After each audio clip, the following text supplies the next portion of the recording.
I had a little bit of fear myself doing it at the beginning, but I actually take the emotion as a way to explore movement. So one of the thing I think is missing the most in all the training I've seen, and I haven't seen it all, but is we think about the physical a lot, the technical, the tactical. Now we're becoming good at including sometimes the mental. But if there's something we really, really do not like infuse into training is emotion. Emotion will happen by accident. Like, of course, if you do something in training you're not really pleased with, you might feel those unpleasant emotion. And if you have a very good training session and you've learned stuff and improved, you might have very pleasant emotion. But compared to everything else that we manipulate quite well in training, we don't manipulate emotions. So when I started, and that comes from my circus and skating experience, where in these discipline, emotion is a big part of performance. Like you gotta act the emotion because you want people that look at your performance to feel something and to kind of have this shared experience with them. So they do a lot of different activities where emotion is infused. Like literally have to act it out, and you need to find a way to express sadness, and you need to find a way to express anger and excitement and calm, and that impact the body a lot. So I think emotion is not really present in training. And one of the concepts we've forgotten in sport is the concept of embodiment, that our body speak to our mind as much as our mind speak to our body. And if that's true, again, these are different philosophical perspective, but if this duality between your mind and body is true, the way you will act with your body might impact your mind as much as the other way around. So I've started to create these activities where I ask athlete literally to express different emotion, and I use the mood meter, which is a thing that has been created by the Yale Center for Emotional Intelligence. There's a very good book by Mark Brackett that is called Permission to Feel. And there's now an app, which I mean, I'm promoting this app like it's mine. It's absolutely not, but it's called How We Feel. And when you enter in the app, you see the mood meter, and it's more than 100 different emotion kind of divided into these four quadrants, which like you have the yellow emotion, which are the pleasant and energizing emotion. Then you have the red emotion. It's a little bit like you could tie inside out with this. The red emotion are unpleasant, energizing. The blue emotion are the non like unpleasant, kind of like downer. And then you have the green, which I like to call the peace and love, which are the pleasant. Anyway, what we do with this is that we ask athletes. So instead of like waiting for emotion to come, and that goes back to what we were talking about the music with your South African coaches, we expose them. Because, like, if you've never tried to train with frustration, and frustration happened the day of your first televised cricket game, you might not just not know how to move with anger. So the whole concept is just to move with the emotion. And believe me, trust me here, we are very good at expressing. Like, if I tell you to move with anger, I've done it with hundreds of people. Everyone will have this tension rising in their body, very like kind of I don't know how to say, but very like sudden more movement. It's really rough, it's really aggressive, it's going to be heavy. All this, your body will respond like this. I also use a lot of music to elicit the emotion.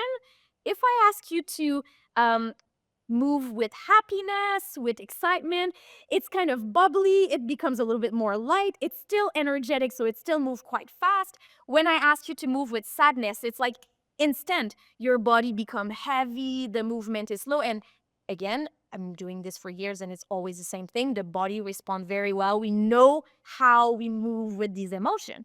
So why not training with them? So I've done it in so many different sports. The best story I like to tell is this golf, the PGA golfer. We did a whole creativity session in Las Vegas with a group of Golf Canada players. And then we decided I always transfer the activity we do off field on the field, whatever the field is. And we just went on and we did a ladder of frustration. So I put their bag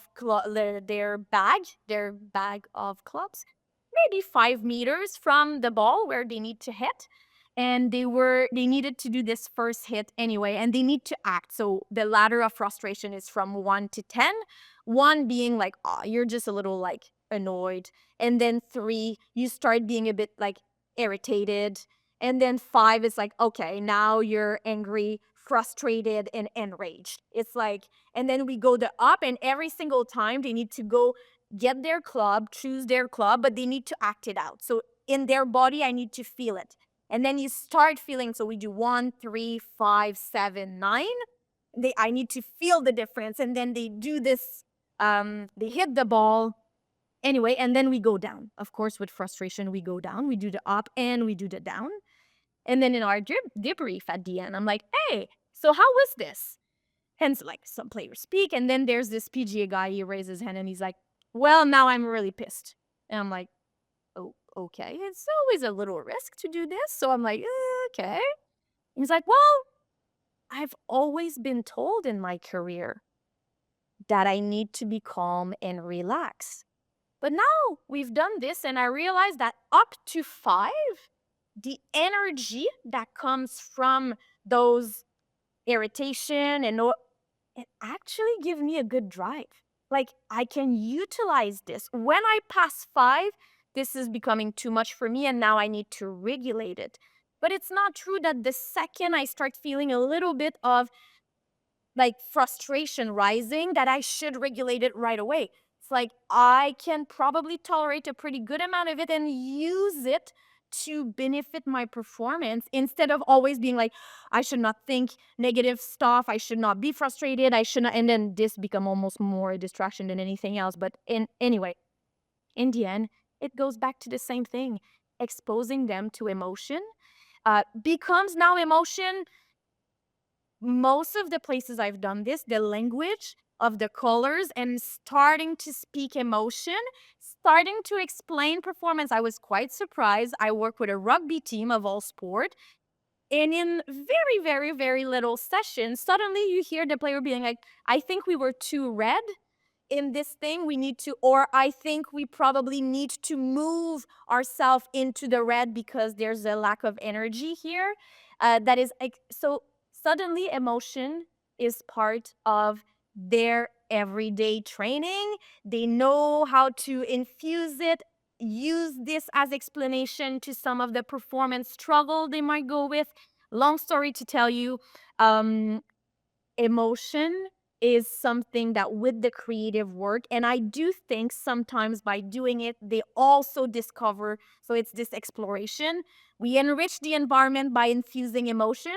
We allow the athlete to explore how they want to operate, how they move with these emotion, and sometimes even new movement emerge from this. And it's like, actually, when we do play with frustration, it leads to a better outcome, which then expand, again, my little um, enrich, explore, expand, it expand our capacity. And now we know we can play with this, or we can perform with this, or when we reach a certain level, now our performance is impacted negatively, then we need to find a way to regulate. But we don't need to find a way to regulate every single emotion that comes our way. It's like, just learn to play with them. And most of the time, it's fine. That is, for me, is fascinating because there's tangible outcomes that come from that as well, even in a performance environment. I remember Dr. Alexander Latinjak, who's been on the podcast, who he wrote books around self-talk in sport, and he was explaining how if you have in the dying minutes of a professional football match, right? Say there's a professional football match that's 1-1, and or there's a team that's 1-0 up, and at the end of towards the last 5 minutes, the team that's 1-0 up are usually defending a counter attack from a last ditch attempt from the team that's trying to equalize and get back in the game, and then maybe trying to bring it to extra time or whatever it is. that the defenders that are defending their 1-0 advantage, they will be thinking negative emotions, the fear of losing their lead, and that then goes into them being more tense, and that leads into more strength-based activation in their body. Again, this sort of violence, and that creates a lack of precision in whether it's kicking or heading the ball clear. So you see it, you can actually see it happen in games where defenders are trying to clear the ball and they'll just hoof it in the air and it's gone nowhere and it's the most non-precise kick they've ever done in the game, but it's just this last, just get it out, get it gone. Whereas the team flip it the other way, the team that are just throwing everything into it, just trying to get this, they've got nothing to lose, they've let go of it all, they become more precise, and then suddenly someone out of nowhere has an unbelievable header into the goal, they equalize, or someone shoots from outside of close range and it's an unbelievable strike with great precision, and it's this emotion that might be going on around it that's led to this performance outcome. And then I felt it in my sport. I know you see others that will feel it. If you're a golfer and you're over a putt, you can feel your arms just become stiff and jelly. And when you're training, and I've probably been guilty of this as well, is that you're training to remove that as quickly as you can. You're like, I need to get back to this equanimity and this equilibrium that I need to find, and I need to find balance in my life. And you're trying to almost say it's not real, it doesn't exist, rather than being like, no, no, no, can I actually perform? What's it like me having a putt when I feel all of this? And there are great people that I've worked with before that will put you under so much intense pressure, um, that I actually think maybe the missing part of that was the emotion and the experience of the emotional feel. And maybe we lean away from that because it's not the sort of message we send in sport. It's not the masculinized message or the go get 'em attitude, win at all costs attitude that you send. It's a much softer approach, isn't it? It's a much softer message that you're sending, but quite literally, it is the experience that everyone's having. I One of the hypo like these defender that you just talked about, I would just be interested in, is it because of the tension that they kicked so unprecisely, or it's because of the lack of exposure to feeling that way in training that led them not to be able to be precise when their body is like this? But if they would be used to this, like if you're always used in training to feel like to be quite neutral in your emotion because there's never emotion infused, then when these big moments happen, it's just a lack of exposure, it's just a lack of training under these conditions. And yes, I've had to argue very, very frequently, it's not the same that the game. I know it doesn't mean that you cannot recreate body tension, that you cannot recreate this. And the importance is not to really have the real emotion, it's to be able to actually think, okay, what anger is created or what this like fear of losing your advantage, it's creating tension in the body. Can we expose these players to like kick with more tension and then just have a much broader repertoire of capacity to kick under very loose body, very tense body, very excited body, very like it's more like we forget that it's a body thing. And if the player is used to that tension and can be precise with this tension, then he will feel the tension. He will feel that he needs to keep his team from being scored, but it might just be more precise because hey, I felt that many times. So yeah, I think it's like reversing engine a little bit, but that's something I'm exploring. I don't have the perfect answer. We haven't tested this exactly in that way, but I would love to be able to find a way to test this empirically and show that yes, if we expose them to more emotion, I like to call this the creativity stuff I call creativity in motion. And now I've done a little bit of work with Ian Renshaw, also like at QUT, which is our neighbor university. I know And Ian, yeah, yeah, yeah, yeah, and his then son played cricket, yeah, yeah, exactly, and then yeah, we are, or like, plays cricket. thinking of emotion in motion. So how can you infuse more in emotion within movement practices so then people can just be okay with their body feeling different, like, differently under different emotional state? If you enjoyed that clip with Veronique and you want to watch the full unedited version of the episode, then all you have to do is click right here. There it is. Go on.